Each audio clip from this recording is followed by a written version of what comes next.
Bonjour à tous, bienvenue pour cette nouvelle vidéo, qui cette fois-ci n'est pas une guidance. Là, c'est une présentation, enfin presque une ouverture de jeu de tarot. Un tarot qui m'a été offert par une de mes consultantes, qui m'a fait énormément plaisir, qui est également passionnée de tarot. C'est le tarot de Roméo et Juliette, de Tarotti di Giulietta et Roméo, de Luigi Scapini. Donc c'est pas la version originale, je crois, ou la version qui avait été faite en plus grande d'une autre maison d'édition, parce que la boîte n'est pas la même. Enfin moi personnellement, après, on va dire, je m'en moque un peu. Je suis pas collectionneur au point de vouloir les premières éditions ou autres, parce que moi j'utilise les jeux, donc à la limite, ça n'a pas trop d'intérêt que ça soit très très cher pour moi si je les abîme en les utilisant. Donc voilà. Donc on va voir ce que la boîte nous réserve. Donc vous voyez, j'ai juste ouvert, je ne m'en suis pas encore servi. Hop là. Voilà. Ah, donc, nous avons une boîte normale, hein, comme ceci. Nous avons notre jeu là, comme ceci. Et nous avons le livret. Luigi Scapini a fait plusieurs, on va dire plusieurs tarots. A fait le tarot Scapini. Et là, le Roméo et Juliette, et il a fait une Sibylle, je crois, également, ou une de Sibylle également. Je crois qu'ils sont plus en italien, de mémoire. Donc voilà, donc on va regarder le livret, que je découvre en même temps que vous. Donc nous avons le côté anglais, et j'ai l'impression qu'il doit y avoir de l'italien, parce que c'est pas tout sur la même Novetti, oui. Il y a un côté anglais et un côté italien. Pour ceux qui veulent traduire, ou enfin, qui ont une plus grande facilité avec moi, l'italien c'est bien, mais l'anglais quand même, je ne suis pas totalement bilingue, mais j'ai quand même plus de facilité avec l'anglais. Hop là, je vois que je suis encore bien cadré, je vous plains. Parfois mes vidéos sont quand même un peu pénibles pour ça. Donc voilà, donc, hop, donc nous avons le livret qui a chaque arcane majeur, comme ceci. On peut voir, c'est quand même assez, ça reste un livret, mais enfin un livret qui est quand même un peu plus détaillé que quelques mots-clés. Je ne vous lirai pas une phrase, pas une phrase, une arcane majeure, je ne suis pas assez doué en anglais pour traduire aussi rapidement. Je l'avoue. Donc voilà, nous avons par la suite tous les pims, les cartes de cours, enfin les cartes de cours et les cartes numérales, comme ceci. Et je ne sais pas s'il y a quelques tirages. Je ne sais pas si c'est bien cadré mon histoire. Mais voilà. Non, je crois qu'il n'y a pas de tirage, si ma mémoire, si je vois bien. Hop, hop. Et non, après on arrive à l'italien. Donc voilà.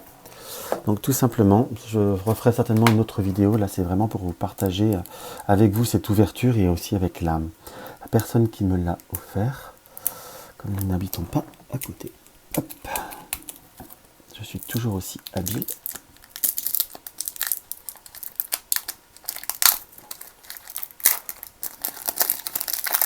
Voilà. Donc vous avez un très beau dos de cartes, comme ceci, qui reste assez sobre, je trouve. J'aime bien les dos sobres, moi, personnellement. Et nous avons, ça ne doit pas être rangé dans l'ordre aussi. Là, nous commençons par l'as d'écu, enfin l'as de denier, pardon. Où on voit bien les rapports, les rappels aussi des jeux de cartomancie, cœur, trèfle, pique et carreau. Donc, bien entendu, c'est un peu plus tiré sur le côté d'un rider, tout en ayant la numérotation des majeurs, je crois d'un Marseille, je revérifierai ça, mais je sais que le Scapimi, parce que je travaille aussi l'autre Scapimi, et également la numérotation d'un Marseille, si ma mémoire ne me joue pas de tour. Vous voyez, comme ceci. Je trouve qu'il y a une très belle imagerie, je ferai même une autre vidéo. Là, c'est vraiment qu'une première vidéo que je fais par rapport à ce tarot, j'en ferai certainement un comparatif. Vous voyez, c'est sobre mais très beau. Ben, moi, j'aime beaucoup personnellement. Donc je pense que c'est un tarot. Moi j'étais plus séduit, là j'ai eu un coup de cœur pour les images. C'est un tarot, je pense, qu'on peut voir plus à étudier pour le côté affectif, Roméo et Juliette. Et en tout cas, il y a une très très belle qualité de carte, c'est très épais, c'est vraiment très appréciable. Donc là on est sur le 6. Le 6, le 6 de denier, et un peu tard quand je fais la vidéo, donc excusez-moi. Là nous sommes sur le 7 de denier. Ce qui est bien, c'est qu'il n'y a rien de marqué. Je trouve ça génial. Dans le sens ça fait vraiment une plus libre interprétation, même une interprétation beaucoup plus presque intuitive ou sensitive, peu importe le terme. Hop là. Voici. Nous avons là, c'est le 9. Là, nous sommes sur le 10. Il est un peu plus... je ferai un comparatif. Il est un peu plus... comment vous dire, il est un peu plus épuré, je trouve, que le Scapini, le premier, qui est plus inspiré du Visconti. Je trouve qu'il y a un très bel... tout ça, il faut vraiment l'étudier pour ceux qui sont un peu plus sur Roméo et Juliette, qui connaissent bien toute l'œuvre de Shakespeare, pardon. Ça doit certainement parler beaucoup plus encore. Beaucoup. Les couleurs sont neutres et il y a vraiment des petits détails un peu partout, à la fois qui sont très inspirants.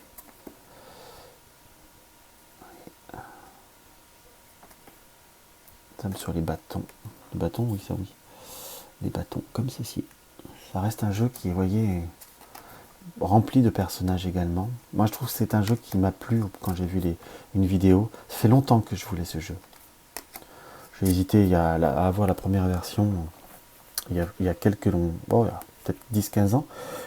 On le trouvait encore facilement. Après, il est devenu hors de prix. Puis là, j'en avais discuté et la personne, on a même retrouvé une autre version, comme ceci, qui m'a fait la surprise de me l'envoyer. Ça me fait énormément plaisir, bien que je ne l'exprime pas assez par la voix. Mais parce que je m'amuse à regarder en même temps que je vous le fais découvrir. C'est vraiment un très très très beau tarot. Et comme ceci.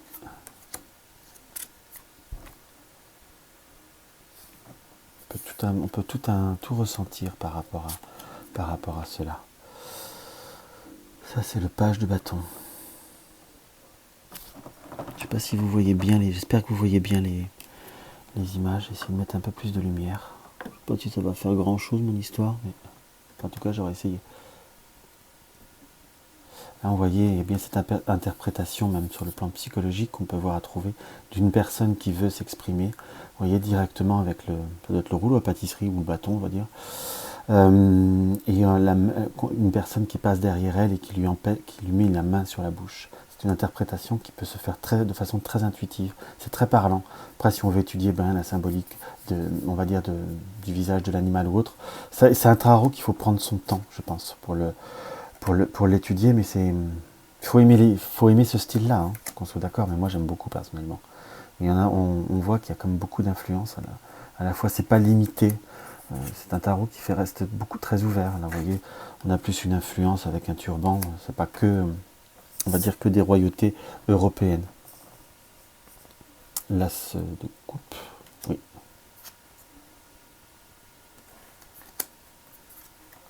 Et à la fois, c'est en grande partie intuitif. Après, il faut certainement apprendre un peu aussi. Hein. Enfin, tout tarot, le tarot est un travail, hein, en soi, je trouve. Après, on le travaille de façon très personnelle aussi, pour certains. Je le trouve pas mal. L'important, un support doit vous parler à vous. Il est très difficile qu'il parle de façon uniforme à tout le monde. C'est pour ça que c'est très intéressant, même d'échanger sur les supports. Vous voyez, comme ceci.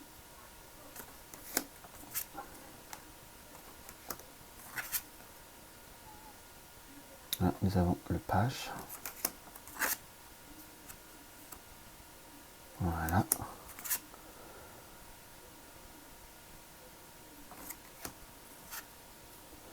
Le roi. Le roi de coupe. Nous arrivons aux épées. Il y a un peu quand même un peu l'influence du Marseille dans les... Quand même, je trouve, ça m'avait moins marqué en vidéo, plus en la regardant là. Là, il y a quand même une forte influence, là, plus du Marseille. Enfin, c'est pas un tarot de Marseille, je tiens à le préciser. Il y a quand même plus d'images, mais dans le côté des arabesques ou autres. Enfin, la présentation des épées, là, m'y fait beaucoup penser. Qu'on le ressent moins dans le premier tarot, le Scapini, que j'ai eu aussi il y a fort longtemps. Enfin, que j'ai toujours d'ailleurs. Ça doit être mon troisième maintenant.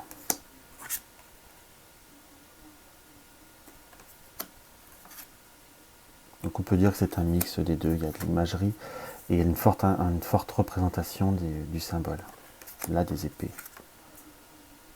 Et ce que j'aime bien, c'est ce côté quand même où il n'y a rien de marqué sur les numérales. Ça permet vraiment d'être plus... Ça fait des cartes plus... Comment je pourrais le dire? Plus fluides à la fois. Il y a une forte expression des personnages de cours qui aide beaucoup, je trouve, à l'interprétation. C'est un sentiment personnel. Hein. Après, peut-être que certaines personnes ne seront pas d'accord avec moi. C'est propre à chacun. Voilà. Et nous arrivons aux arcanes majeures. Nous avons le fou. Là, quand même, avec le chien.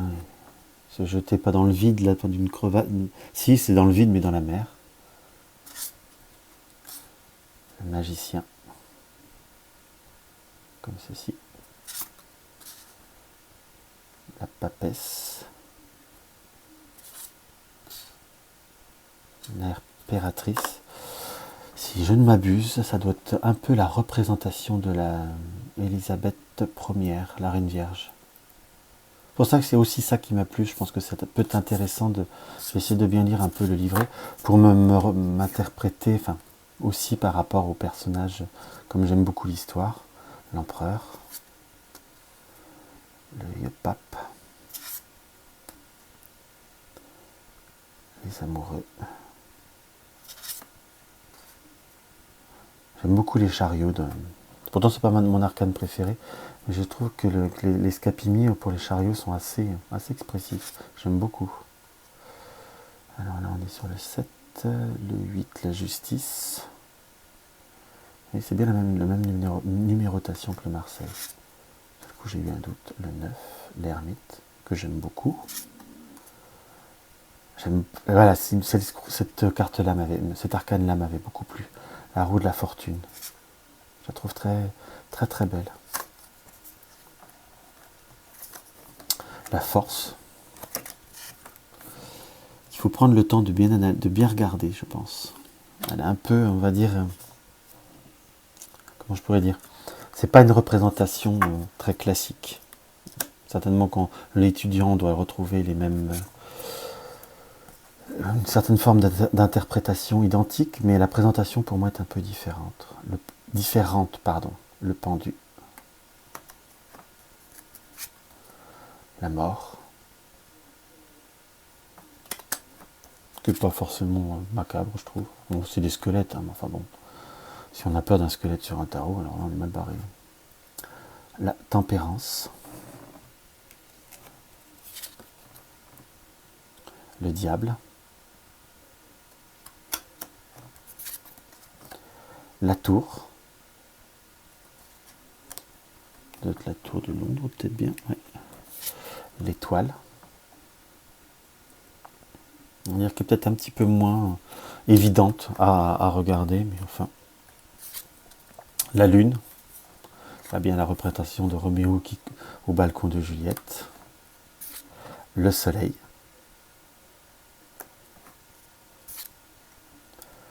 Le jugement. Le monde. Et vous avez 2 cartes comme ça. Faire des très bons marque-pages d'ailleurs.